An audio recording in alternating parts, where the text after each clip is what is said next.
L'apôtre Moïse Kassongo, c'est le visionnaire de la communauté des églises, la restauration par Jésus-Christ. Et pour le moment, il est mon père parce que c'est lui le visionnaire. Le pasteur Moïse Kassongo est visionnaire, selon par rapport au Sangisa vision. Ok. Alors, mon toit est visionnaire, puisque tout a Kinshasa, la partout, tout est pour Moïse Kassongo. Quoi est visionnaire, tout le monde a dernièrement l'église a mis tout le monde comme tabac. Comme tabac, tout le monde visionnaire, azofinga batu ba gros mot osati pena que pasteur alati bien aleki na teva lobi ya mama na yo pe prophète amatama binene wana sukibishi bota kelenga ye akota na live oyo na moni asale linga émission prophète ozo sale linga émission nga naza na bana na nga église oyo baya l'église na yo olala bango osakana na bango na kolekisa bango na télévision pe na ba preuve ya ndenge bosolola ba filma même mutakala na yo. Oyebi bien na banda okuta no na cité verte na yebi tie pa noti église no ngana bokeneti église na yo ngana za capable na lever yo église na yo na bombi yo na ndako na nga pendant même 2 ans pe muta ko intervenir azate. Je ne sais pas si vous êtes dans la même vision na pasteur Moïse Kassongo o lelo bana Kinshasa bazolela TikTok bazonyo kwama azofinga batu ba bêtise o lelo zo présenter biso que non azali visionnaire na yo. Alors yo mutoza na scène na ye vous avez même vision à Moïse Kassongo. Lorsqu'un prophète commence à apparaître facilement aux gens, sache qu'il y a la malédiction. Parce que le prophète se cache toujours. Ce n'est pas le prophète qui cherche les gens, c'est les gens qui cherchent le prophète. Tel père, tel fils. Ce n'est pas un problème selon ta conception, mais tout le tel père n'est pas tel fils. Okay. Chaque moutou, il a ses caractères. Nanga, les autres prophétisateurs. Antali oboye ce que tu obotama qui le verset. Ne théâtre zo le karakishasa awa tout le monde a zo prédit que vous êtes la prophète. Mais yeba que ceux qui pasteur ozotia moi non na makambo nzambo nzamba benga ete tu ne seras pas là mais il serait souffrant. À ton absence il sera très souffrant na charge ozo pesaye. Mais tant que vous êtes comme moi dans l'église, la communauté, et vous avez un bateau, vous avez un bango na zéro, vous souffrant na yo, tant que vous avez kende, vous avez les moines, c'est là où les divisions sont dans les églises. C'est là où il y a des divisions, les autres ne peuvent pas accepter ça. Mais pour éviter ça dans les églises, moi dans mon salaire, tinda ya faut moi pas voir ça naye. Makamwanzambe za wayomte. Makamwanzambe za wayomte. Tokendaka na ngomba pourquoi? C'est pour chercher quand même le calme. Tu te sépares. Mais ce n'est pas seulement mangenye za na ngomba. Non non ngana bango ngana ibata mango ngana ibata ngote ngombe ko za ta l'église ata bureau na ngaza ngomba ata chambre na ngaza ngomba. Même Jésus dit si tu veux prier, entre dans ta chambre, ferme ta porte, invoque ton Père en esprit, en secret, il te répondra en secret.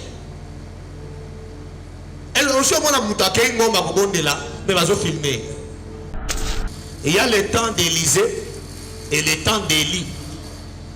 Il y a le temps de Moïse et le temps de Jésus. Il y a le temps de Paul et le temps du prophète Samuel Wanzam. Donc, chaque prophète a son temps. Et dans ton temps, écoutez, dans le temps d'Élie, Élie a quitté sa moto. Mais dans le temps d'Élisée, Élisée a quitté sa moto. Comme il met à toi le thé parce qu'il quitte sa moto. Et ça, la moussou va salir pour les caca qui quitte sa moto. Amen. Fini les stress. Na kati ya États-Unis ya sika na kati ya Chicago resto Liza Loboko pona kolia biloko kitoko repas ya ban Afrique communauté congolaise communauté africaine ezala ba Spanish pe ba américain yaka o déguster fufu ya ba congolais chez Liza Loboko awa kaka na Chicago esika wapi okokuta meni lokola taba mutu ya ntaba batula dongo dongo kopa ya komweta pilipili bakasa na musaka basambwisa yango na ngai pondu madesu pondu ndunda légumes verts toutes sortes de poulet poulet mayo makayab madesu batula mabumu, mbisa kokauka, okokuta masanga lokola, fimis, dopel, nkoi, tembo, skol, tamba, lungwila, vitalo, olingi retrouvaille, yaka chez Lisa 5 étoiles. Restaurant na biso ezwami na kati ya Chicago Illinois. Musique douce, okolia komela, kasi kobosana te, karaoke, détente, pe activité ya ndenge na ndenge. Boya leo. Voici AMW Consult, votre allié imbattable pour tous vos déplacements. En famille, entre amis, choisissez le confort des taxis AMW pour un parcours paisible.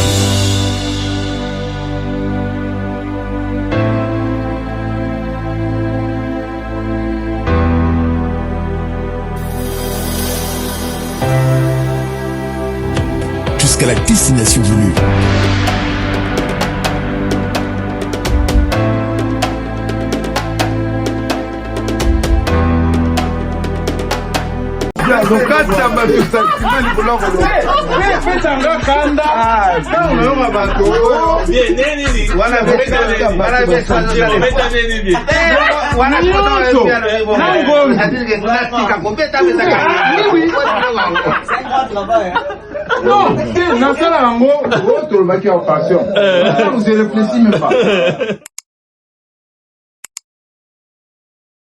Bana King, Bana Dar es Salaam, Bana Poto, Bana Mokil Mobimba, CTF Moko, Afrique Info avec Frank Stemai, Yandankala, Twende.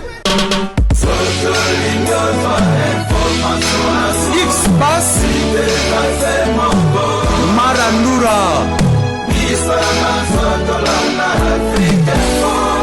Frank Stemai.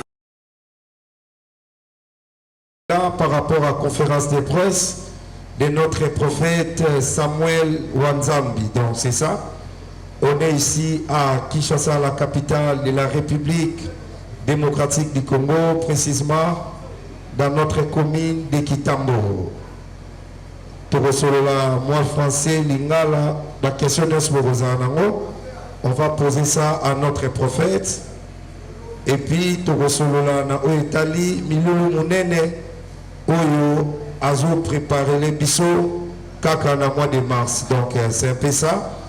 Yazanae Moutaba polémique, Azanae prophète, Yamara Mwanzambe, et surtout, Aïbanine vraiment mingité. Yango, Togosenga, na sortie médiatique nae, ezala pas trop de polémique. Aligner vraiment Bananzambe ou Bakotala et de partout, va comprendre que désormais, tous appels un prophète Nabiso Yagen, Samuel Wanzambi, c'est ça. Donc il est là avec nous. On va commencer avec une série de questions et tout. Mais je vais passer le micro chez mon ami Fiston Frappe. Donc il y a qu'on continue pour appeler Sabiso. Programme Autorizanango Lelo. Merci. Merci beaucoup, Fanda.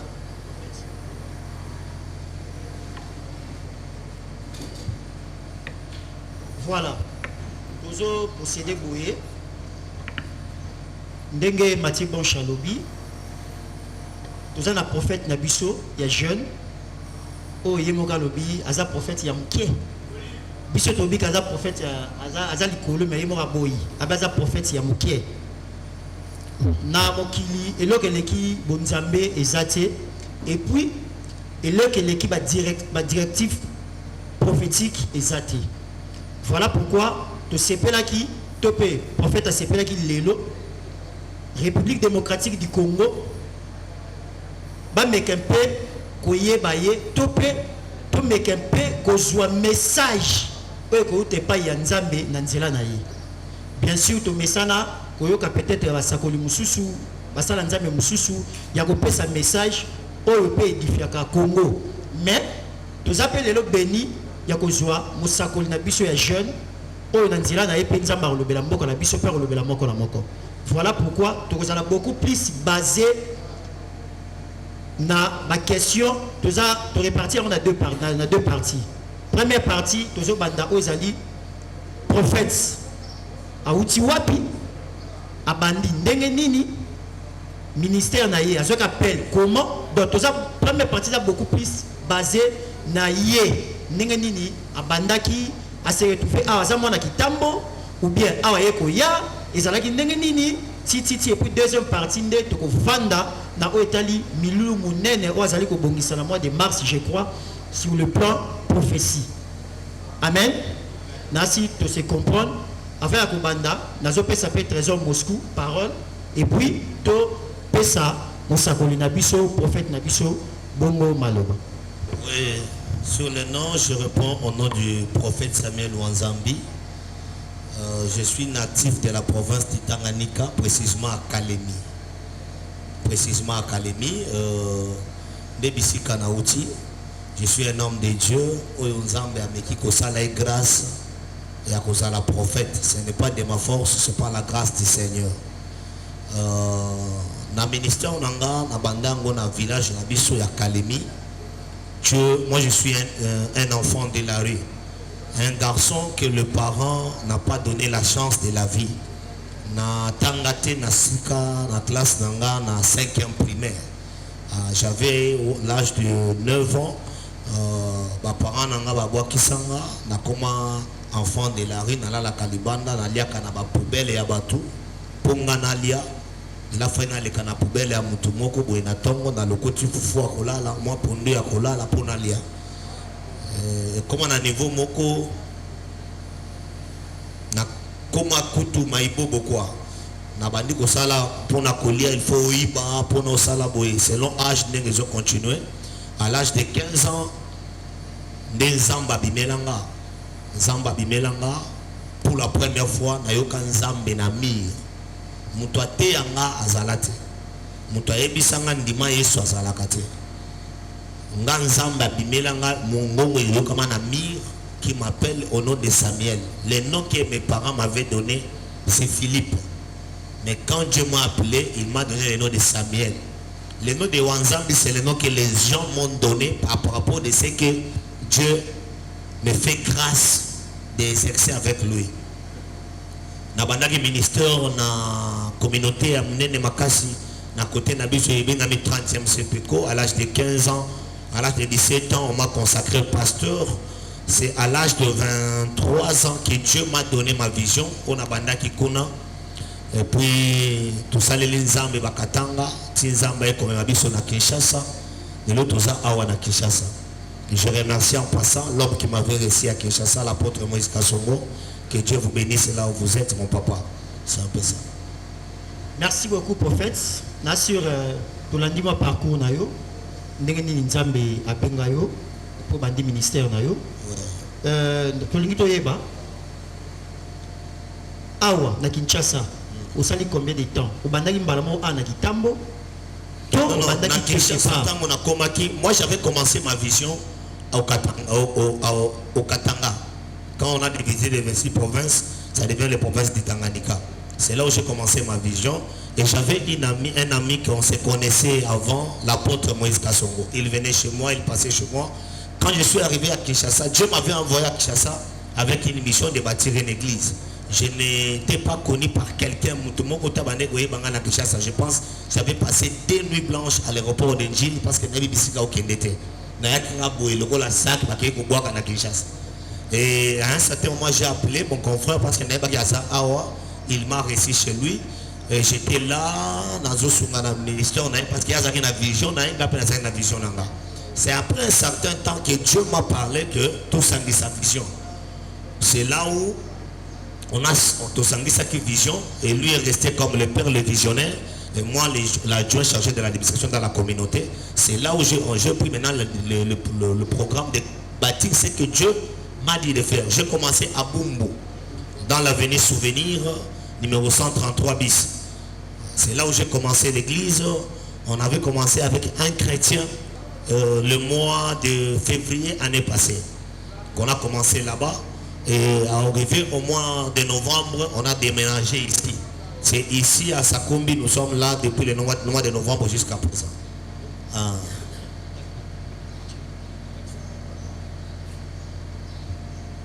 Ok, merci beaucoup, notre prophète. Et moi, je remercie d'abord notre Dieu, au Salio Grâce, Kouta, place aux Aïki Libanda, Kino Lelo, Nzamba Pambulio. Non, c'est un peu de la Nzamba Maboko Ebele. Parce que témoignage est appuyé. Si Lelo, tout le monde a prophète Nabiso et Salibiso bien. Je vous signale, mesdames et messieurs, on est ici, conférence de presse de notre prophète Samuel Wanzambi. Donc, awana makambo Nzambe ezala raté au polémique, au nga Gaulois, nga Spiritas, nga Wario, nga nani. Awa toyeli makambo ya Nzambe, toyeli kosala promotion ya motoyo akela biso. Mais prophète tosolana mwa moke, nayoki lisolo na yo epesinga pasi. Merci. Nzamba abengaki yo ndenge nini ezalaki na pongi to ezalaki kaka boye to à travers moto. Je me souviens ce jour-là, j'avais une forte douleur à ma jambe droite.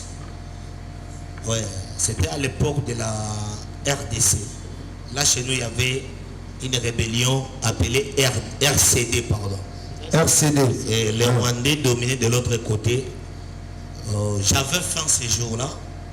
Avant que Dieu m'appelle, j'avais faim. Et c'était au port de Kalemi.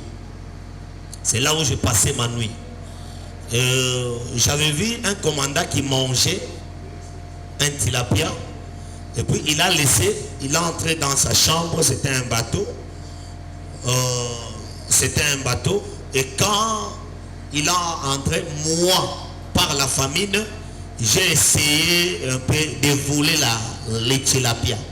Et quand il a sorti, ce qu'il a fait, il m'a fusillé à ma jambe droite. Et j'avais une plaie qui n'était pas soignée pendant un mois. Et ça m'a créé beaucoup de douleurs. Beaucoup de douleurs. Ça m'a créé beaucoup de douleurs.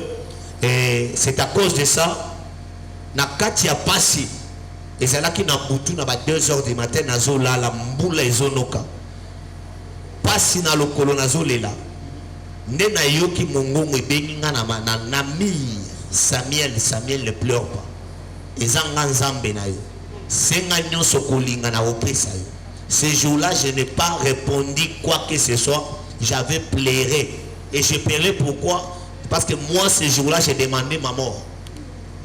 Parce que les cas qui n'ont pas nzamba bomanga, ne abimelinga, ayebisinga ezanga nzambe na yo, loba nyonso kolinga nga na kopesa yo. Na senga ki elo côté. Mais na tongo nango nde miso na ngai fungwama. Nde miso na ngai fungwama. Na banda komona ndenge na mona ka clair. Ozando ki na moni na kindoki na yo, ozabo na moni na kiboyi na yo, non miso na ngai fungwama polele. C'est là où, et puis tango na miso fungwami na yeba ki teke me na komi prophète. Na bana ko na ka boye, okoya boye, na ebisio nengo zawana oye boye. Soko tu ninga oyebi ndenge nini na ebisio nazala mutu na nga pembe na nga azisanga makam. C'est après une maman Esther qui a Kalemi ayokanga nda bendanga tanga bendinga na bandi ko fana na ndako na ye na mobali na ye babandi ko yebisanga soko ngoni bo eza nzambe ko baka kimutu na yo te ba okanisa oza na kindoki ba okanisa oza boye nde na bandi ko yekolisanga ke eza nzambe ngana banda koteya na mabalabala batu bazobika batu bazofungwa banazo prophétiser babatiza ngana note nga ba yeko baptiser nga na sina koma na église na ba église nde na bengi mutu yaka baptiser nga. Ah, c'est un peu ça.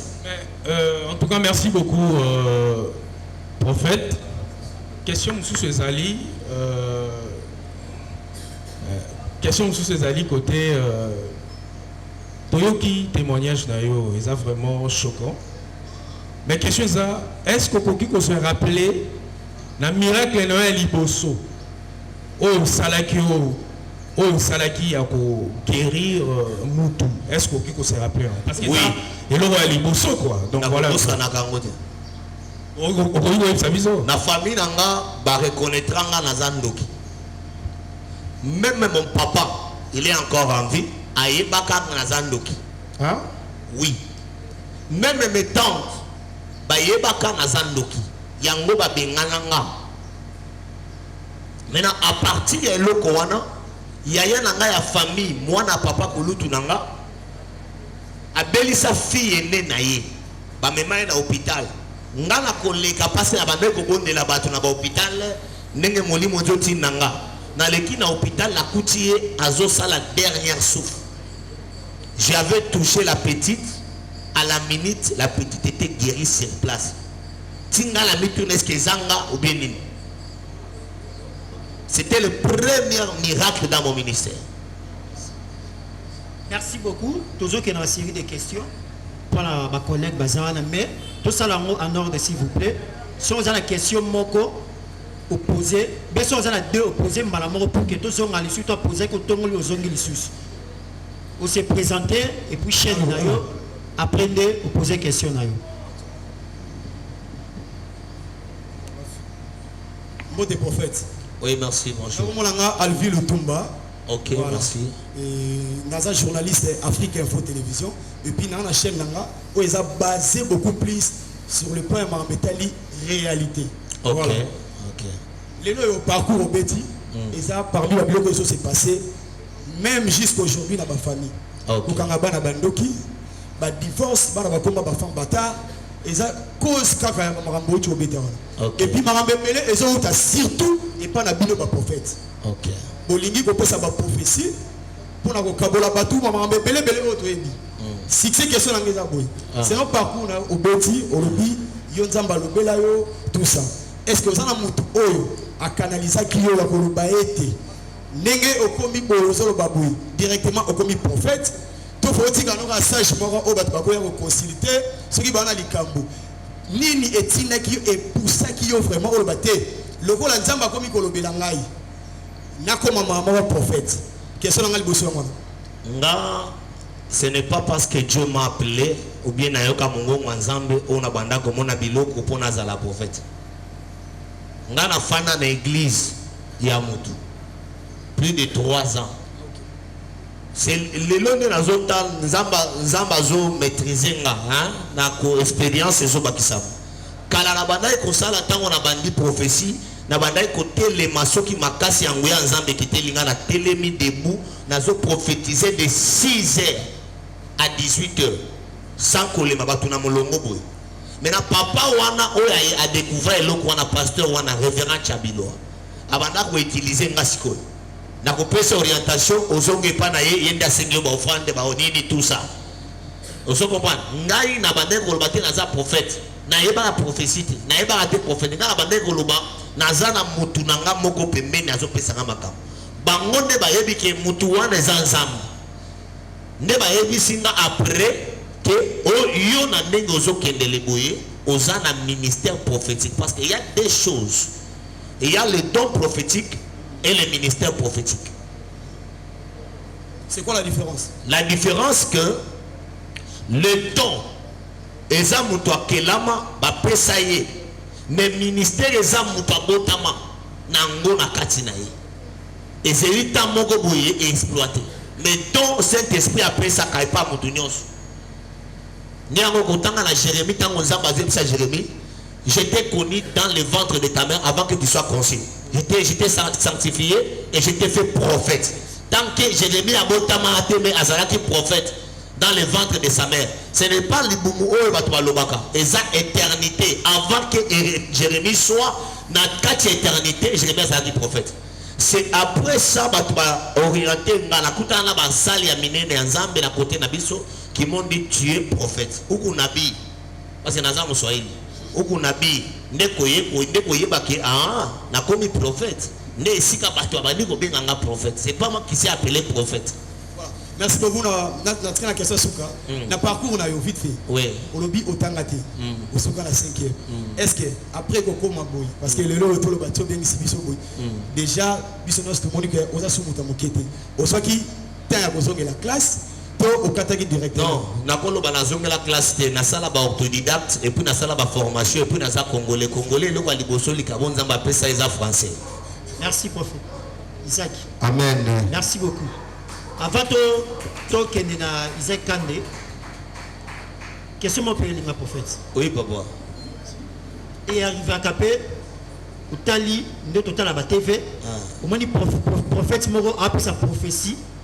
Nandego moro boé. Lui est tant que prophète. On peut examiner en gros, on peut réaliser que maman a zo bandeza ya surtout à l'okuta tant que prophète. Oui. Naza prophète amuke. Ya naza eloko tinga ça. Na mutu oyo nzamba sala grâce. Na mona de la part du Seigneur. Mais na oyo grâce muke nzamba sala. Surtout za prophète. Ozo prophétiser na ba sentiment na yo na oyeba. Parce que prophétie nyoso ekezaka na ba dimension nango. Mutu ako prophétiser na connaissance na ye. Mutu ako prophétiser na apparence à mutu. Na on a moni yo na apparence bo pe na prophétiser yo apparence na pe singa message. Merci. Merci beaucoup. Tu es un prophète Mabo vraiment asa la connaissance pour Isaac a des questions. Bonjour prophète. Oui, bonjour. Isaac Kandé. Merci. De la part de Toloba News. Ok. Toloba News. Toloba News. Ok. Prophète na oki olobi ke oyeba kité ke komaki prophète. Mais tu dis que chaque prophète a une mission na yi. Parce que yo en tant que prophète mission ni nzamba pesa ki yo pour pesa peuple. Ok. On a question na libuso. Nous avons la deuxième question. Ok. Dieu n'envoie pas un prophète pour rien. Quand Dieu envoie un prophète, il vient amener des choses. Il vient bénir ou maudire. Le prophète ne vient pas prêcher. Il vient bénir la ville ou maudire la ville. C'est ça l'émission. Et qui est le prophète? Le prophète, c'est un intermédiaire de Dieu et l'homme. Non, la mission d'un prophète, ce n'est pas évangéliser. C'est transmettre ce que Dieu veut transmettre aux hommes. Ma mission, je transmets le message de Dieu aux hommes, à son peuple. C'est ça. Ok, merci beaucoup. Deuxième question, Zaki. Différence na yo. Na ba prophète tout le monde na ba TikTok, na ba réseaux sociaux, bazo soana na ba tout et belé bazo traiter bango baza ba faux prophète. Différence yo na bango. Toko numéro par rapport à quoi? Bon, on a une différence. Mais bateau balandaka ne ba koyeba différence. Je ne me connais pas, c'est vous qui me connaissez très bien. Binone bolandaka ba misala ngana salaka ngala komi betato logo différence na nga ezabo non non. Je suis humain, je peux aussi avoir des défauts. Merci beaucoup. Merci. Merci beaucoup. Oui, bonjour mamie. Bonjour à tout le monde. Voilà, excusez pour la casquette. Question dans les bosses ezali na lingena tuna. C'est présenté la chaîne. Ah, je suis Malika Mania. Ok. Chaîne Nangeza Malika officiel TV. Ok. Voilà. Question dans les bosses eza na lingena tuna. Tant to banda okola kala, to banda ko mona ba pasteur. So ka doté na cher. Et là, quand vous avez dit au monde va rappeler biso, on a pour comme pasteur, père spirituel n'engage qu'un tel. Mais les autres monde va pasteur, va bimi, va prophète, va bimi, sans pourtant pas y biso que père spirituel n'anga le ce qui n'a zaboé, c'est grâce à pasteur un tel, yem ta baptisé nga pour na comme le monseigneur n'anzambe. Mais la génération n'a bino to monde a bimaka brusque, mais besoin va père spirituel té. Ça dit à quoi? Et ça qu'attend de la fin. Est-ce que vous connaissez un peu la signification d'un père spirituel? Té. Question. Je vais te répondre, pardon. Voilà. Je vais te répondre. Tous les serviteurs de Dieu ont un seul père spirituel. C'est Jésus-Christ. C'est lui le père de la spiritualité. Les autres ici, ce sont les pères de la foi. Il nous a enseigné la foi dans le Seigneur Jésus. Amen. Mon père spirituel, celui qui connaît ma spiritualité, c'est Jésus. Pardon, je vais te répondre. Baptiser quelqu'un, ce n'est pas venir père spirituel. Parce que Jean-Baptiste a baptisé Jésus. Ce n'est pas Jean-Baptiste qui est le père spirituel de Jésus. Même Jean veut dire celui qui vient derrière moi est plus grand que moi. Il a reconnu Jésus qui est plus grand que lui. Maintenant ceci. Moi, j'ai un père dans la foi qui m'a baptisé. Il s'appelle l'apôtre Joseph Onongombe Adonai. Voilà. C'est un père dans la foi. Il m'a enseigné la foi. Oui, merci pour la réponse. Merci. Et deuxième question, Nanga, je crois frère Nanga Otozala a tout nakiango mais et kokanate. Deuxième question, Nanga Zali. To komi ko mona vraiment que to éviter de confirmer tant de la fin, to osana réponse au pesanga ba collègue na bino ba prophète. To comment mona ba on a live. To éviter. Est-ce que ils a permis un prophète o aye côté ba tu lilo banzambi? Parce que to éviter que ba génération de génération ezo beba. On a posé vraiment communication ya nzambe ezala plus makasi pour bana na biso ba meka kozala un peu orienté na ba maté na bino. Mais lelo ba prophète ba komi ko mona pena prophète aleki na live. Ninga ne pe prophète a mati pour ba ya kokosa na ba prophétie. Na ebité exactement kokosa na ndenge nini? Ça dit muninga ne prophète a mati pour ebise na lotela ki ondoto intel. Yepe kuna bi ngapi na loteli na kanga ki na hôtel boy. To ebité eza ba réalité ya ba prophète ba obima lelo to eza normal. Yo pose un prophète écoutez. Ok. Là où il y a un faux dollar, il y a aussi des vrais dollars. Amen. Amen. Le problème c'est quoi? Pour connaître un vrai ou un faux, on les connaît par ses actes. Ce n'est pas pour les messages. Même l'ange de la lumière, dit ténèbres se déguise à l'ange de la lumière. Donc cela veut dire même il y a qui ça peut prophétiser. Qu'on prophétiser solo, ce n'est pas me dire Zakanzam. C'est ça. D'ailleurs, on a église. Avant toute chose, je suis un prophète de qualité. Mais je dis aux gens de se baser à connaître la parole de Dieu. Parce que quand tu connaîtras la parole de Dieu, la parole de Dieu va t'éclaircir dans la prophétie. C'est que tout le monde mis ça là-bas. Merci beaucoup. Merci beaucoup. On va continuer avec une série de questions. Naomi. Bonjour prophète Samuel. Bonjour maman. Aussi cher ami de la presse. Au fait, Naomi Eyaba et Naomi Eyaba. Eyaba, merci. Pour le compte, il y a Naomi Eyaba officiel. Au fait, question nanga il y a liboso Isaac prophète Samuel Olobi osa prophète. Et puis tout le monde a prophète na prophète ana lolenge na ya ko prophétiser. Mutu mususu prophétie na eta on pesa na ba précision, voire même ba numéro ya téléphone. Obeti pe bobimi exact. Atangelo komba mutu kingani otali pe keza yango. Ba prophétie ya prophète Samuel ekendaka ndenge nini. Potoye ba ke prophète ngolo ba précision na mo ezatel. Est-ce que la plupart ya ba prophétie ya prophète Samuel ekokisa makape? Ça c'est la première question. La première question sur Nalobi. Oui, la prophétie n'a rien c'est trop dur parce que beaucoup de gens sont mais la prophétie prophète a prophétisé solo et ça c'est la première des choses. Un prophète quand il parle, ce n'est pas lui qui parle, c'est Dieu qui parle. Et Dieu ne parle pas tout le temps. La conférence de presse après Olamuka, on a prophétisé et tout le monde a un culte aujourd'hui on va prophétiser.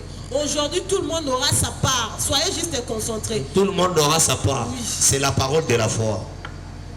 Ok. Ce n'est pas un message de Dieu. Parce qu'il y a là où Paul avait parlé et là où Dieu a parlé avec Paul. Donc un prophète peut dire aujourd'hui vous allez recevoir de la part du Seigneur. Il prépare les gens à la foi. Ce n'est pas que Dieu lui a dit qu'il y l'a dit bien.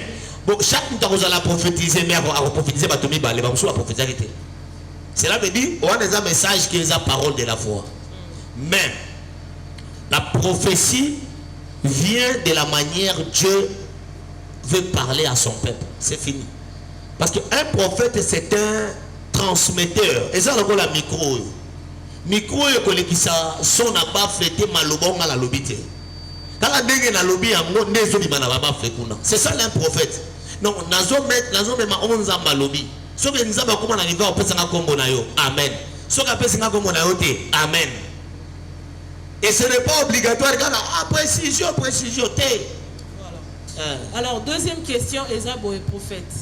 Libala ya prophétie na mbongo et comment resala mandenge ni. Libala prophétie na mbongo. Voilà, je vais m'expliquer. Explique-moi. Lelo et comment mutupa que des consultations prophétiques, il faut à la moyenne quelque chose. On te dit bien que non prophète a consulté qu'à jour tel, mais à la moyenne autant. Alors que moi je sais, la Bible nous dit que vous avez reçu gratuitement, vous devez aussi donner gratuitement. Okay. Mais les commandes pour aller à consultation prophétique, il faut être à la moyenne quelque chose. Est-ce que tu as eu que n'enge batomokil balobaka ba prophète na ba pasteur à l'élo ba comment qu'on profiter na ba fidèle na bango pour se faire de l'argent, toi et Zalarani en fait. Non, je vais d'abord te dire sur la première des choses. Nous avons reçu gratuitement, c'est le salut que nous avons reçu gratuitement. Et nous transmettons les saluts gratuitement. Ça, c'est la première des choses. Sur le problème des offrandes avec les prophètes, la première des choses, l'offrande, c'est obligatoirement. Non, moi, je ne parlais pas de l'offrande. Non, écoutez. Je parlais plutôt de le frais pour la consultation. Je rappelle, on peut appeler ça offrande prophétique. Ça va? Non, parce qu'après, frais à consultation, on fait la sous-nation de grâce. Pardon, ma soeur, calme-toi. Allons-y. Calme-toi, apaise-toi. La Bible me dit, il y a un homme qui avait perdu ses années, il s'appelle Kouchi. Il a envoyé son serviteur, son fils Saoul et son serviteur chercher les années. Ils les ont cherchés, ils ne l'ont pas trouvé. Et ils voulaient rentrer à leur père. Les serviteurs dirent à Saoul, ici, dans le ville qui est devant nous, il y a un prophète qu'on appelait voyant, parce qu'un prophète c'est voyant. Il y a un prophète, on peut aller le consulter, il peut nous dire là où les moutons sont partis, ou bien les ânes sont partis. Et Saoul dit ceci, comment est-ce que je peux partir chez les prophètes main vide? On n'a rien. Et le serviteur me dit, j'ai un cycle d'argent, on va donner ça au prophète, il va recevoir et il nous dira les chemins. Cela veut dire, premièrement, on ne part pas chez un prophète main brebis. On part avec l'offrande du prophète. On appelle ça offrande du prophète. Ce n'est pas déterminé qu'il faut qu'il y ait 50 $, il faut qu'il y ait 100 $. Non, non. Mais le lobby ne commande pas. On a évité, pas bisoté. Ah, ok. On a évité. Oui. On n'est pas te forcer. Et puis, il y a le gola awa et pas la biso na chilo. Okoya ozana ngote, bayambio, oko pesa to oko pesa te, bayambio, batras, oko pesa offrande na yo, pe prophétie ezate, parce que nzamba lobité, to forcer te. Même tout ça pesa yo offrande te à côté quand nzamba lobeli pona ye, c'est ça. Amen. Merci beaucoup prophète. En tout cas la souki a, mais je pense que la fin Toroya peut-être pour danser à aide, puisque on a besoin orphelin. Je crois qu'il y a quand même douleur et aux orphelins. Ouais. Quand un orphelin manque, on a besoin, il y a soutien à battre. Et nous avons un cas qui est tellement délicat et ça demande à ce que tout le monde participe. À la fin de la conférence, je crois que Nakoya Oluka. Merci beaucoup. Merci beaucoup. On va continuer. Maintenant, la ligne est encore tapée question parce que ma confrère Nanga va espérer. Mais aujourd'hui, prophète, tous en Tamoko. Tu peux regarder ton téléphone, réseaux sociaux, tu vois un prophète Moko, Yemouwa Bandé Abino, moi je suis Warion, moi je suis Gaulois, moi je suis Boyazolo Bilamakamba, musicien. Oh, les gens ont un prophète, Yazolo Bakef, fallait retourner sa tête, faire à Kosala Boyete, fallait le tel. Pour toi, en tant que prophète, Nzamba Benga, Moussala Ouroutina Nzambe.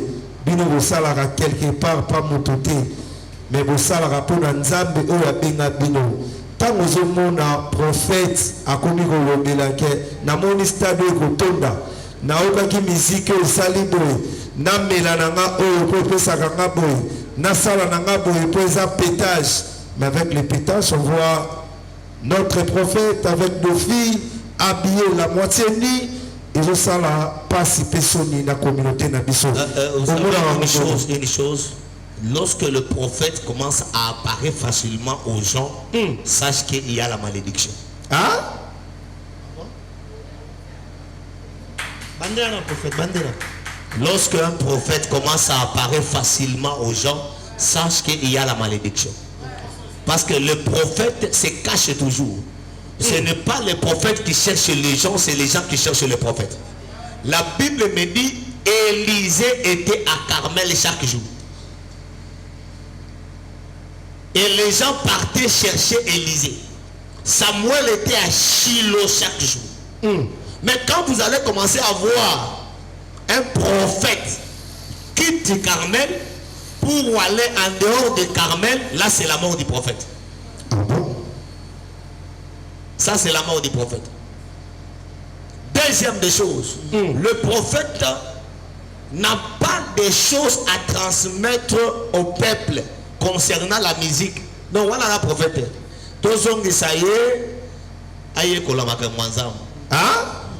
Peut-être Azalaki n'a don prophétique et qui m'a bungaye, bon ce n'est pas un problème, c'est oui, cadeau c'est un cadeau, non? Moi j'ai fait des stades, 4 stades, double stade. Non, mais si aujourd'hui il y a un temps, okay. Ce que les gens oublient, c'est un temps. Il y a le temps d'Élisée et le temps d'Élie. Il y a le temps de Moïse et le temps de Jésus. Il y a le temps de Paul et le temps du prophète Samuel ensemble. Donc chaque prophète a son temps. Et dans ton temps, écoutez, dans le temps d'Élie, Élie a quitté sa moto. Mais dans le temps d'Élisée, Élisée a quitté sa moto. Comme il met à toi le thé parce qu'il dit ça qui moto. Et ça, là, on va salir pour les kata qui sa moto, mais il est vanité. Amen. C'est là. Non. En fait, par rapport à ma matière Timoui, s'il vous plaît, pardon. Par rapport à ma matière Bochatouni, s'il vous plaît, vous êtes jeune prophète. Au coup tapé baïné nayo, oye basala makamuli boso nayo. Question nangé zali, que représentez-vous, prophète Denis Lessi pas nayo, pour nayo, par rapport à vous voulez dire le prophète Denis Lessi, c'est un homme de Dieu, c'est un aîné, je le respecte beaucoup. Et toi qui es aussi un vrai prophète. Qui? Et toi qui es aussi un vrai prophète. Moi je ne connais pas qu'il est vrai ou faux, je ne sais pas. C'est bon. Je ne connais pas ça. C'est bon. Merci pour le bac tu vois ma question polémique. Non. Il faut qu'il te côté ça y est, puis na oh il est caractère le terrain. Faut te protéger pour prophète. Et ça le rôle est ambitieux, faut que sur la maramou de terrain. Voilà, merci. Merci beaucoup prophète. Donc quand la deuxième partie, au Italie événement oyo prophète. Avant tous amour quoi tombolo, question moi ko yela ki pengai. Prophète. Tous en avoir difficulté moi tous en nango. Merci. Au l'église peut-être ba ko symbole yango te to ba comprendre yango bien te. Yo za prophète. Oui. Est-ce que prophète ceux qui appellent mutu prophétie. Asukaka na prophétie. Tout présent na prophète mutu appelle prophétie. Tant appelle prophétie wana appelle pena solution na ngoto appelle. Écoutez. Qu'est-ce que c'est la prophétie? Écoutez. La prophétie sans orientation prophétique n'a pas d'importance dans la vie de quelqu'un. Le rôle à la vie, je suis en train de voir. Mois d'avril, au Kenepoto. C'est la prophétie. On a prophétisé. On peut la prophétie. C'est la prophétie. Il y a mon prophétie.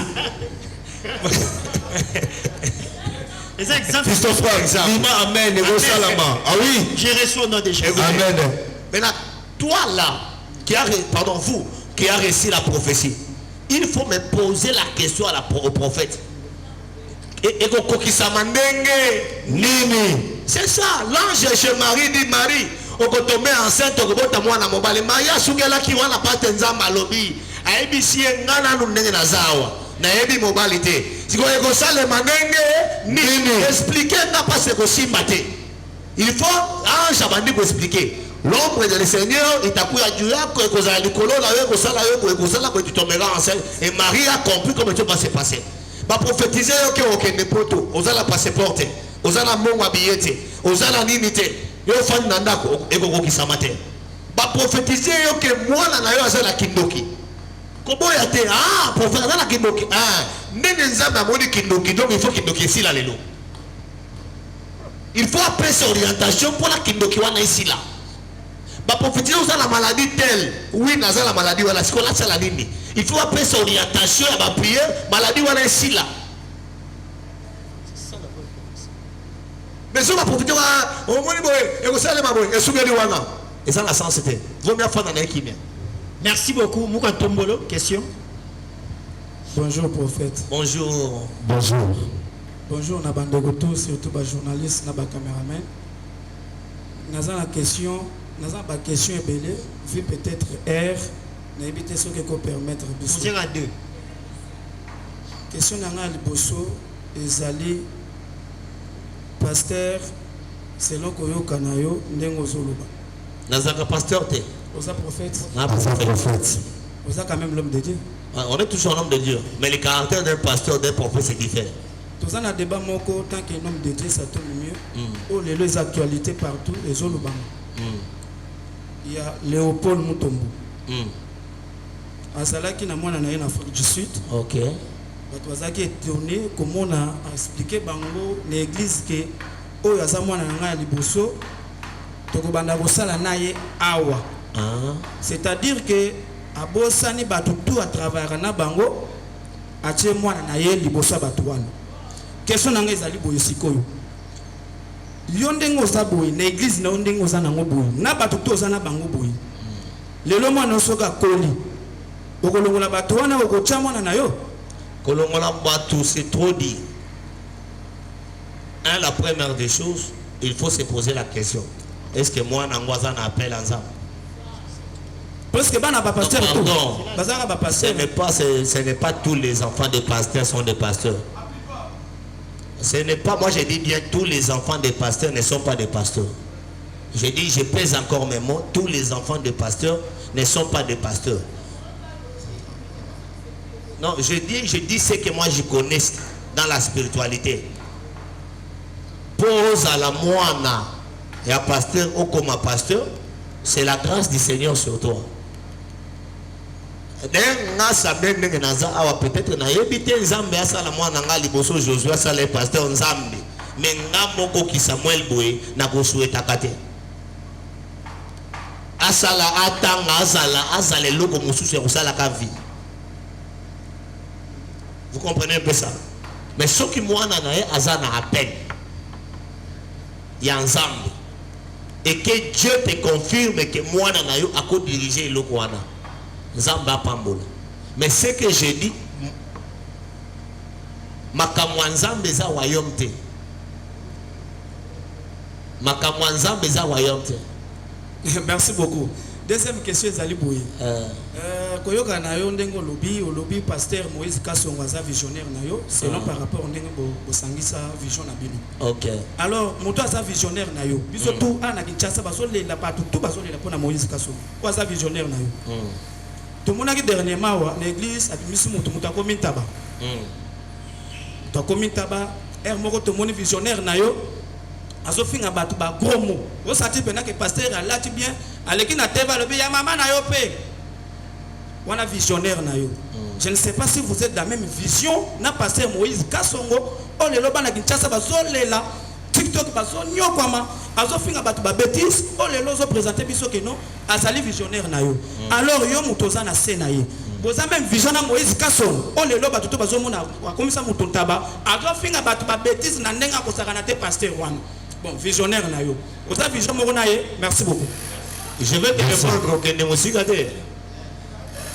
Zonga awa je vais te répondre. Si vous posez question OK, ce n'est pas bien. OK. L'apôtre Moïse Kasongo, c'est le visionnaire de la communauté des églises, la restauration par Jésus-Christ. Et pour le moment, il est mon père parce que c'est lui le visionnaire.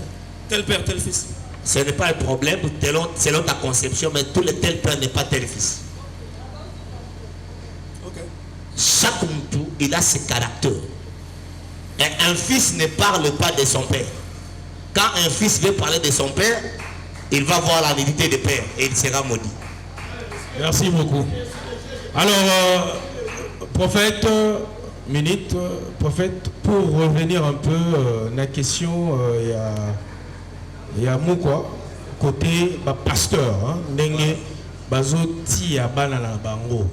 tu vas parler de ton fils aujourd'hui. Ce qui a suivi appelle T. Tu ne penses pas que au boutique là est tombé. Mais tu as dit que aujourd'hui, ils ont la banne à pasteur Moussoussou, ils ont la vision T, tu peux appeler T, mais ils ont une exigence. Il y a papa na ou azabongo, pasteur et église, et puis à ramener à Tché na isika il y a église. Tu peux dire quoi par rapport à ça? Vous savez, et ça bien peut-être parce que pasteur Wana a eu intérêt dans l'église Wana pour ça la moine na a payé charge Wana.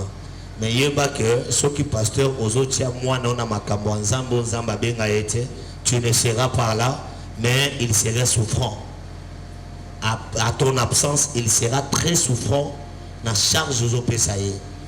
Deuxième des choses, nga Samuel, je ne sais pas, moustique ni négo piqué nga même si moi nananga a comme pasteur lelo nga Samuel n'attique la église. Non non. Oui, je bon mango très bien bon katango bien. Je ne sais pas. Bon mango bien. Nazwa moi nananga Josué n'attique la communauté ou bien église. Si il est appelé par Dieu et Dieu est avec lui, quand je suis encore vivant, à l'église, à l'église, vous comprenez un peu ça? À l'église, je suis encore vivant. Je suis encore vivant. À l'église, il a la grâce de Dieu. À l'église, tout tient bambombo, tout tient financement. À l'église, même quand je pars, il sera son église. Mais tant que vous êtes moi dans l'église, la communauté, et vous avez un bateau, vous avez un bango à zéro, vous souffrant na yo, tant que vous avez un kende, vous avez un moine, c'est là où les divisions sont dans les églises. C'est là où il y a des divisions. Les autres ne peuvent pas accepter ça. Mais pour éviter ça dans les églises, moi, dans un salle ensemble, merci beaucoup, prophète. Question. Naomi, toi, c'est la deuxième. Prophète, frère, c'est là. Toujours pour avancer, toujours la deuxième partie. Bonjour à tous. Bonjour. Bonjour, prophète Samuel. Bonjour, papa. C'est Pati Bantoulé, magazine Lingala News. Magazine Lingala News. Oui, prophète, dans le Bible, tout le monde a ba prophète mingi pour azala pendana nguya makasi fo amatakaka amatawa fo mataka ngomba fo ke ni mangengenge nde azoloka non papa mikolo azate azana ngomba soka zonginde option penza ke kita nde bino nyonso boya bozo option non ngomba zaka na option de mais prophète moi le soki non ce n'est pas moi qui dis ça, il y a un frère qui est dehors qui me dit amen prophète, tu es pas en train. Ce n'est pas moi qui dis non à ce que tu dis là. Ouais. Il y a un frère qui est dehors là. Il s'appelle le Seigneur Jésus. Amen. Il répond aux femmes samaritaines que les vrais adorateurs n'adoreront pas ni à la montagne ni en Jérusalem, mais adoreront le Seigneur en esprit et en vérité. Donc mais Dieu est en esprit et en vérité. Je n'ai pas le temps, je vais t'expliquer en esprit et en vérité. Un autre, je vais expliquer ça, l'esprit et la vérité. Mais, pourquoi? C'est pour chercher quand même le calme. Tu te sépares. Mais ce n'est pas seulement Mangengeza Nangomba. Non, non,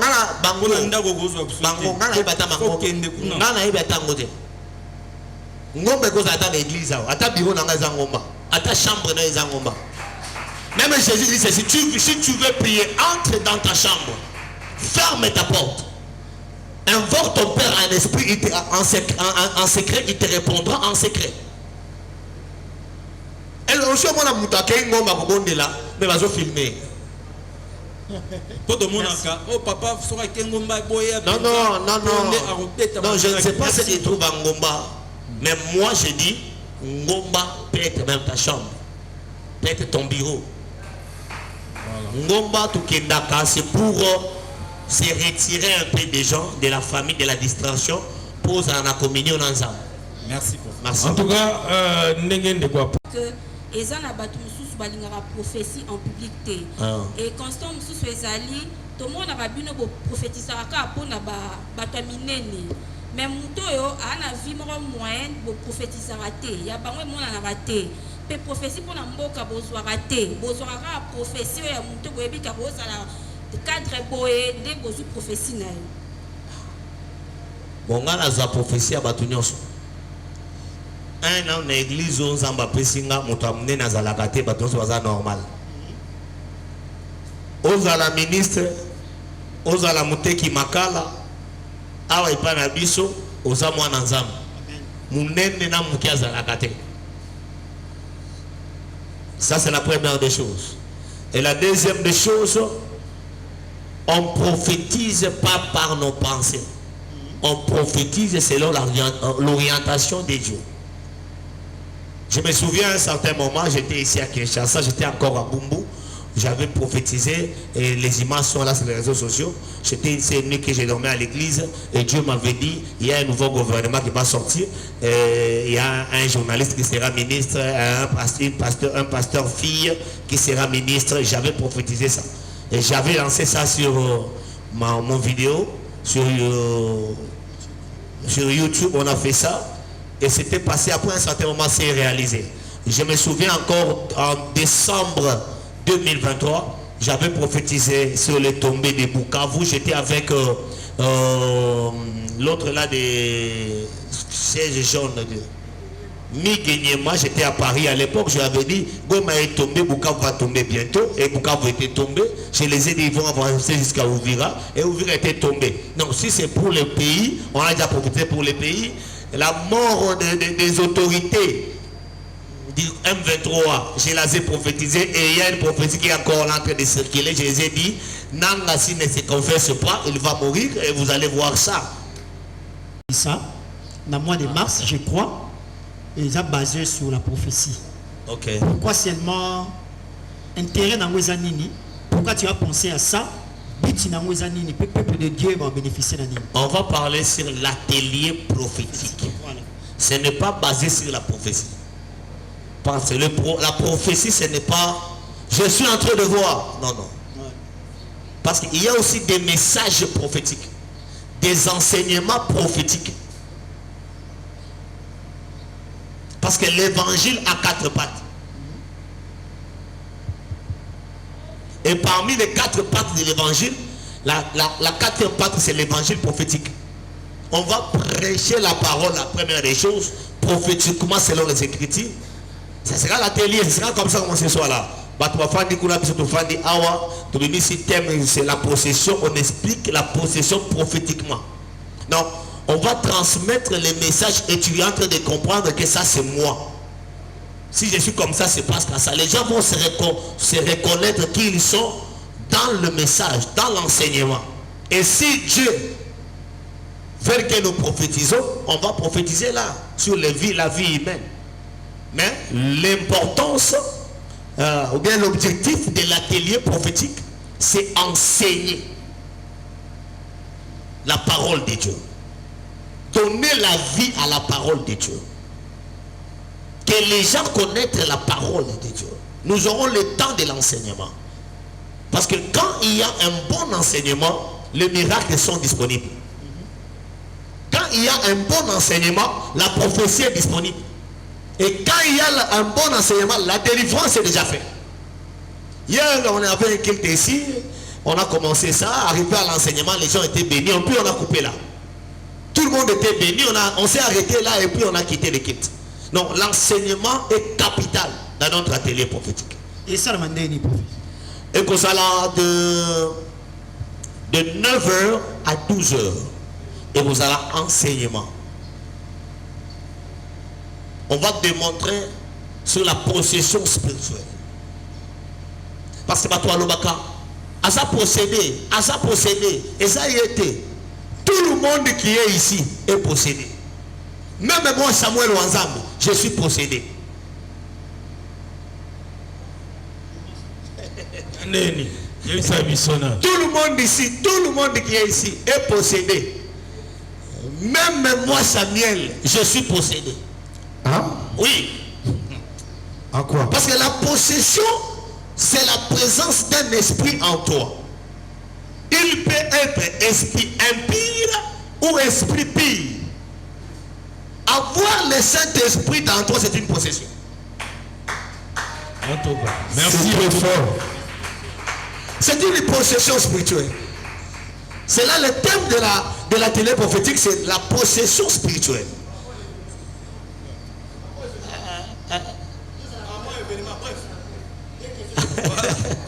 Prophète, oza prophète lelo yo même bandimi bakoma ko exciter bino na prophétie ayebi ke nena na prophète boye il faut prophétiser pour nga lelo yo tozomona ba événement zo salama yo lobi ozo ya ko enseigner bato tu as vu déjà neto yo kaka congolais no stay congolais lingana na mambo na te ba te ya ima mobi congolais ya ka lelo ko azo kaka kuna ba ko prophétiser pour na vie nanga parce que lelo ba te belé ba vivre la prophétie prophétiser pour na vie na yo enseignement ko prophétiser pour na vie na yo. Mais le message est là, et que le prophète, il y a un prophétise, il prophétise pour la vie. Non, enseignement et que ça la prophétie à vie. La façon dont tu vas comprendre l'enseignement. Merci. Tu trouveras que c'est une prophétie pour moi. Amen, amen. C'est la possession. Je parlais sur la possession. Ah ouais. Il y a même moi, Samuel, je suis possédé. Expliquez un peu. Il y a celui qui est possédé par l'esprit impie, les démons. Et il y a aussi celui qui est possédé par l'Esprit de Dieu. Alors on va les différencier. L'importance d'être possédé par l'Esprit de Dieu et les inconvénients d'être possédé par les mauvais esprits. Mais comment savoir que je suis possédé? Être possédé, ce n'est pas tomber dans les églises. Ce n'est pas ça, être possédé. C'est quoi au juste? Être possédé, c'est une transformation d'une vie, pas par rapport à sa destinée. C'est ce qu'on va essayer un peu d'expliciter dans notre atelier prophétique. En tout cas, merci. Question prophète, par rapport à la possession, il y a esprit. Un frère a otambola lanzela par la langue. Donc, on dirait qu'il a possédé dans l'esprit. La Bible me dit ceci. Si tu parles en langue et qu'il n'a pas un interprète, parce que tu te parles en sort. C'est bon, hein? Ok. Alors, prophète, lelo tozomona na ba milulu bo osala. Prophète bo osala. Et comment ko sala au fait badako exiger bato non. Il y a autant au ressemble maï, au ressemble tel instrument, au ressemble ni pour la vie là. Et bah exigence c'était. Bon exigence c'était, mais quand même les là. Parce que maï, n'a pas peut-être pas parfum, pas instrument moroko. Mafuta voilà. Mafuta on peut que la rabat de l'église. Et où takawaki wapi? Pourquoi ne pas laisser à la personne yemoko aya na biloko na ndao qui est au sommet. OK. La première des choses. D'ailleurs, ngai na Samuel nazalaka na mai ya faya o soko tali ko ne pas secrétaire déjà. Ouais, tout le monde mai eza kuna. Ouais. Mai oyo nga na sala kango na somba kango na boutique. Ba meza ya prière. Oui. Na senga yuko to mai wana eza ya faya. Oui, eza mai ya faya. Voilà. Na somba kango na supermarché. Eza mai lokola oyo, Swiss. Mais OK, mai oyo nazwa kita ya kobondela ponango selon orientation ngazamba pesa nga belo wa utiliser. Ngala utilisaka trois choses. Et c'est biblique. Na utilisaka mai, na utilisaka mafuta, na utilisaka mungwa. Mais mai rapidement, mai oyo utilisaka rapidement. Mais pourquoi côté ka yango lisusu? Non, ce qui est ici côté ka ce n'est pas dans mauvais sens où nous devons comprendre.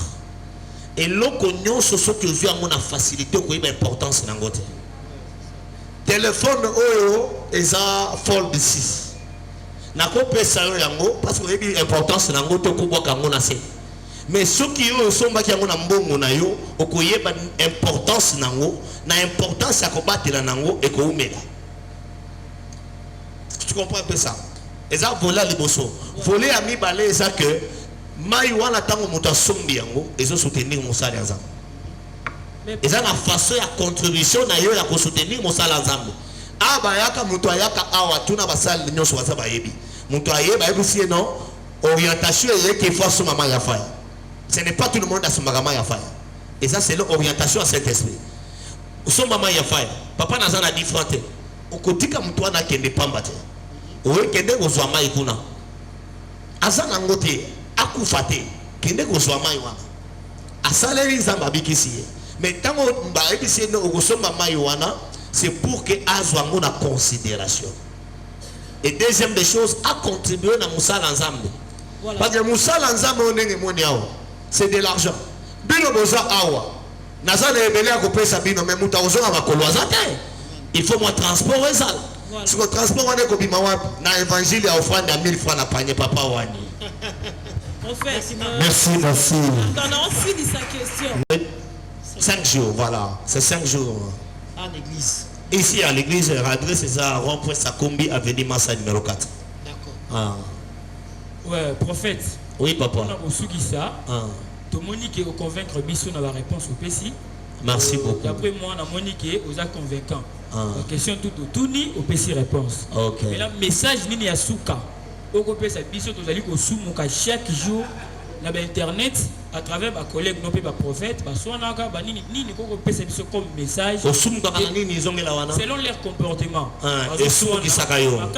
Les tinga na sumuka makasi un prophète a répondre mutumabe dans commentaire a soumettre un commentaire et ça a bien été selon eux en tant que prophète message ne copie c'est biso que à chaque fois tu vas nous aller devant ba prophète à bongo tu ko se comporter ndengeni to la na bango na sumuka c'est que na koloba nini ya bien on a koloba na kati ya mabe oyo bolobaka ba prophète.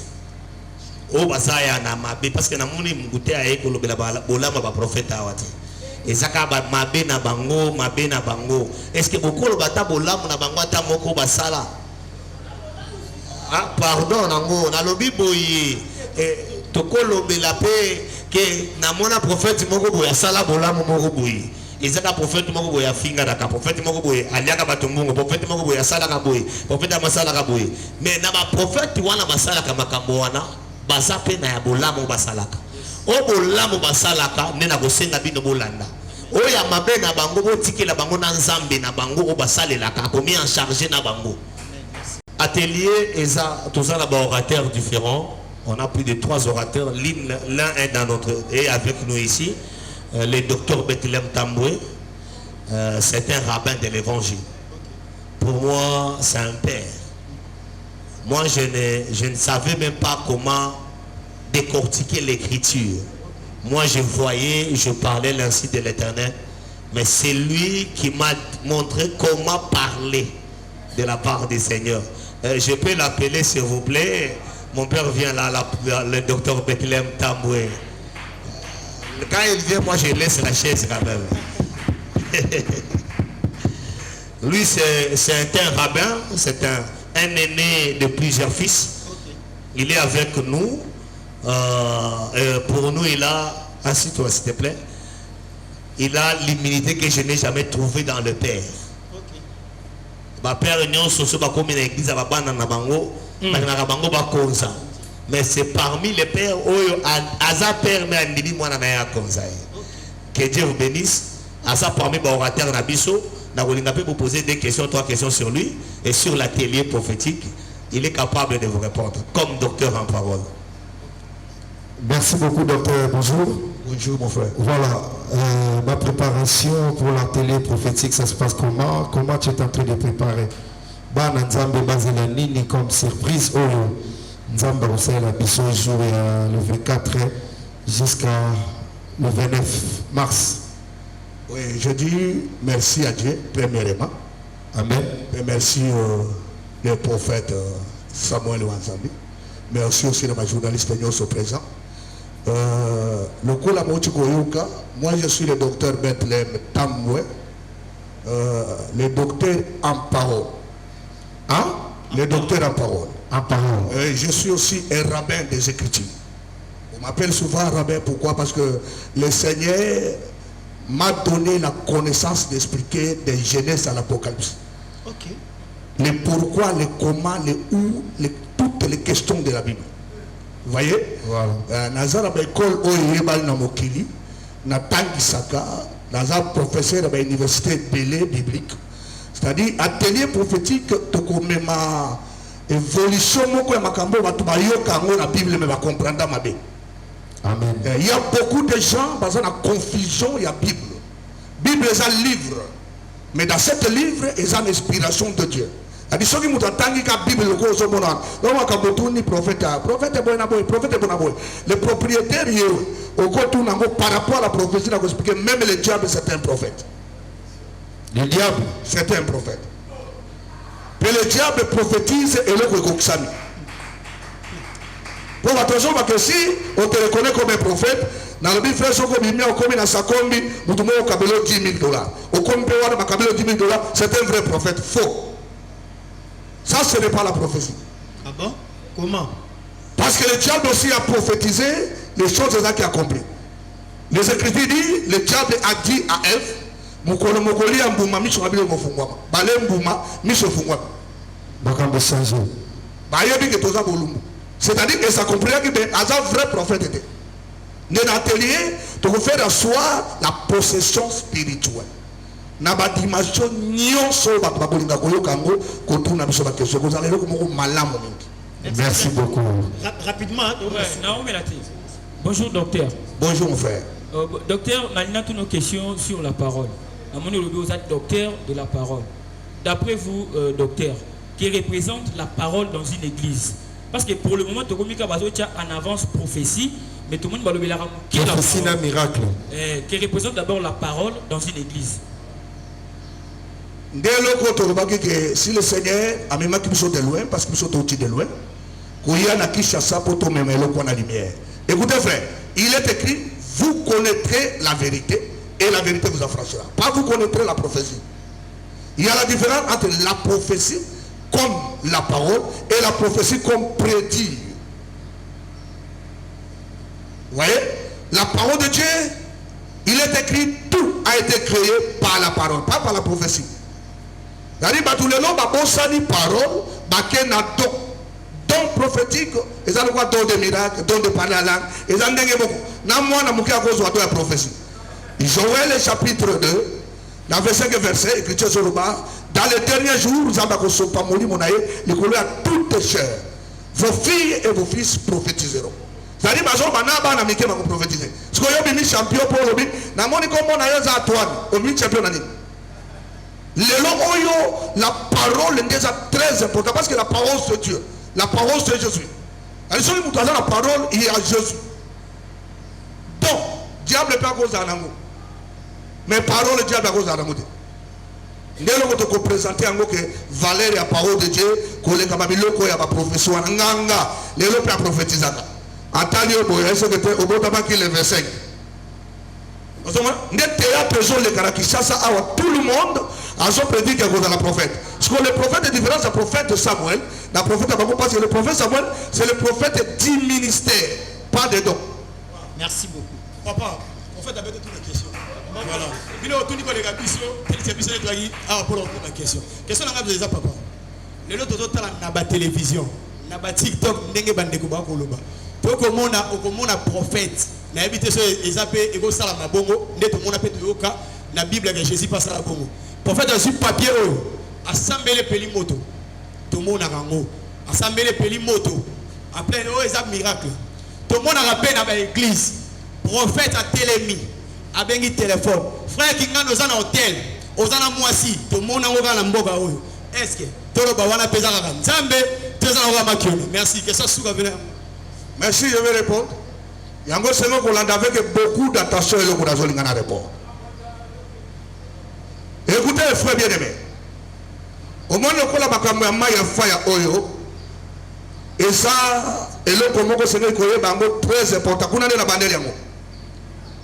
Il y a des choses qu'on appelle la recommandation et les choses qu'on appelle la doctrine. Voilà. Nzamba ko recommander mosali ne que pobika simbaka micro nanga. Et ça recommandation. Mais ce que comme il vit na mobimba, et vous avez montré simba micro, ndabika on est comme doctrine. Le Seigneur lui-même a fait ça. Aïe pensa pour abiki sa muto imposé mais muto abiki musu so so ine asopi na mabele apako yango ne longa que dos ko na mai.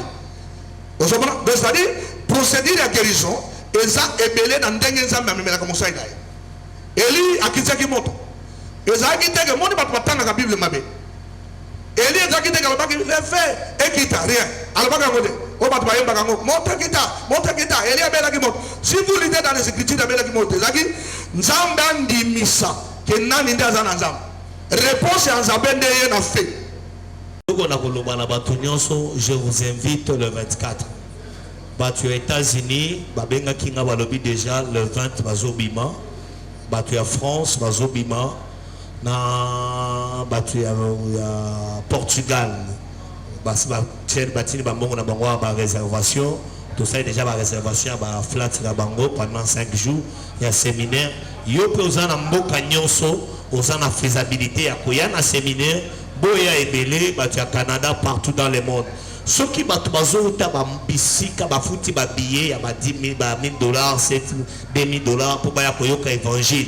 Mais yo, Ozana Masina Awa, Ozana Kitambo, Ozana Bandal, Ozana Gombe, Ozana Changu. Mais pourquoi pas, au Futaka Bissi, à 207, où il y a prière. Et puis, tu as 2 étapes. Tu as l'étape Oyo. Orateur va intervenir et je vous dis bien les ateliers ozawana bateye toza 3 orateurs to fanya bakiti parce que l'évangéliste Roger Baka sera aussi là ozawana mutu alobi eloko yo moni lokuta uche loboko likolo oyebisi non papa là tu m'as parce que la Bible dit ceci. Il faut pas tout bailler, écriture, vous connaîtrez la vérité et la vérité vous affranchira. Il faut qu'on se le 23, le 24, au 29. Non, au fandi wana, au yoki a bien te non papa, zonde la wana. Ce qui n'a lobby mabe, au pengui sabatu, docteur a kofanda kimia, comme le prophète Samuel wana kosi. Tu couches avec les écritures. Parce qu'on refuse de coucher avec les écritures, c'est une abomination. À interpréter l'eau a pour la soit visibilité, bayoka malamu litea sango malamu ensemble était à ma bateau et ma vérité. Les lots baza escroqué na makambo ensemble, baza violé na makambo ensemble, bazali sali bisala sala batu na makambo ensemble. Pourquoi? Parce qu'il ne connaît pas la parole. Et puis ma verset à ça la bango makambo wala ezaka na Bible. Bible lobi boy. Bible lobi boy. Bible lobi boy. Nasi na moni mwana nanga moko boye na benge mwana parce que azaki sika moko boye yazo la l'église papa tant na yimisi pesa offrande basse la prière alors papa na ça na côté j'avais la sèche que j'ai resté avec Eza Lupango nanga na kende pas pasteur moko attendez dans Job chapitre 2 verset 4 Satan répond à Dieu. Il répond à Dieu, tout ce que l'homme possède donnera pour sa vie. Donc, nous sommes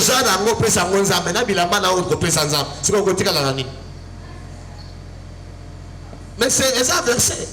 Fini les stress na kati ya États-Unis ya sika na kati ya Chicago. Resto Liza Loboko pona kolia biloko kitoko. Repas ya bana Afrique, communauté congolaise, communauté africaine, ezala ba Spanish pe ba américain. Yaka o déguster fufu ya ba congolais chez Liza Loboko. Awa kaka na Chicago. Esika wapi okokuta meni lokola taba. Mutu ya ntaba batula dongo dongo. Koba ya komweta pilipili. Pakasa na musaka basambwisa yango na ngai. Pondu madesu, pondu, ndunda, légumes verts, toutes sortes de poulet mayo, makayab, madesu batula mabumu, mbisa kokauka. Okokuta masanga lokola, fimis, dopel, nkoi, tembo, skol, samba, lungwila, vitalo. Olingi retrouvaille yaka chez Liza 5 étoiles. Restaurant na biso ezwami na kati ya Chicago Illinois. Musique douce, okolia komela. Kasi kobosana te. Karaoke, détente, pe activité ya ndenge na ndenge. Boya leo. Voici AMW Consult, votre allié imbattable pour tous vos déplacements. En famille, entre amis, choisissez le confort des taxis AMW pour un parcours paisible.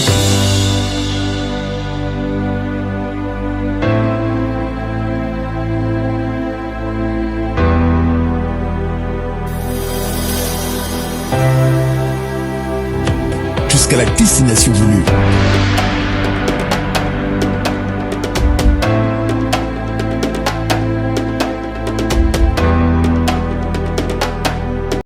nabeta nga moko moko azokata bato sentiment likolo pesa nga kanda ntango nayonga bato